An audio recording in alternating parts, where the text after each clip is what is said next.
கண்ணுங்களா எல்லாம் நல்லா இருக்கிறீங்களா? எங்கள் பேரனுக்கு வந்து குருமாவும் சப்பாத்தியும் செய்யணும். அதுக்கு தேவையான பொருளும் சொல்கிறேன் கண்ணுங்களா. வெங்காயம், தக்காளி, கருவேப்பிலை, பூண்டு, இஞ்சி, பச்சை மிளகாய். இது வந்து சோயா, இது பெருஞ்சீரகம், இது தேங்காய். தேவை வந்து இதுதான்பா. காரம் வேணும்னா நம்ம 2 பச்சை மிளகா போட்டுக்கலாம் நம்ம வேணும்னா. அப்பா இது அம்மா எப்படி செய்யறதுன்னு பாருங்கப்பா.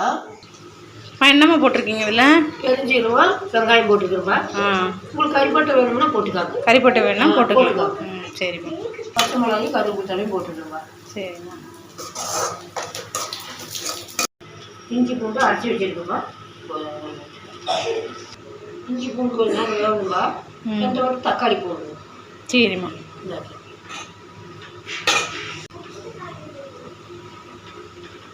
உப்பு போடுங்க. உப்பு போட்டுறீங்களா? சரி போடுங்க. போட்டால் கொஞ்சம் தக்காளி நிறையா கொஞ்ச நேரம் வேகணும். இது தேவையான மசாலா சேர்த்திக்கணும்பா. தேவையான மசாலா போட்டுக்கலாம். தேவைன்னா மசாலா போடாது கூட இருந்துக்கலாம்ப்பா. பூரா வதக்கிட்டுப்பா. இப்போ சோயா இது போடும். சரிம்மா போடும். எல்லாம் வணங்கின பிறகு சோயா போட்டுக்கலாம். அவ்வளோதான்.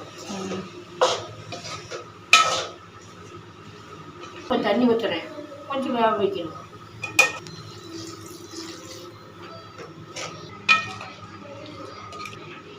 அவ்வளோதான்ப்பா. இந்த தேங்காயும் பெருஞ்சீரகம் அரைச்சி ஊற்றினா போதும். தேங்காய் அரைச்சி ஊற்றினா உருளைக்கிழங்கு போட்டும்பா. சின்ன சின்னதாக அரிஞ்சு போட்டுட்டேன். சரி. இப்போ தேங்காயை அரைச்சி ஊற்றியாச்சு. சரிங்க. இதே நீங்கள் உருளைக்கிழங்கு வந்துட்டு சின்ன சின்னதாக அரிஞ்சு போடாமல் நீங்கள் வேக வச்சு கூட பசைஞ்சு கையால் பசரி போட்டுக்கலாம். பசைஞ்சு போட்டுக்கலாம். லாஸ்ட்டாக வந்து கொத்தமல்லி தழை போட்டுக்கலாம்.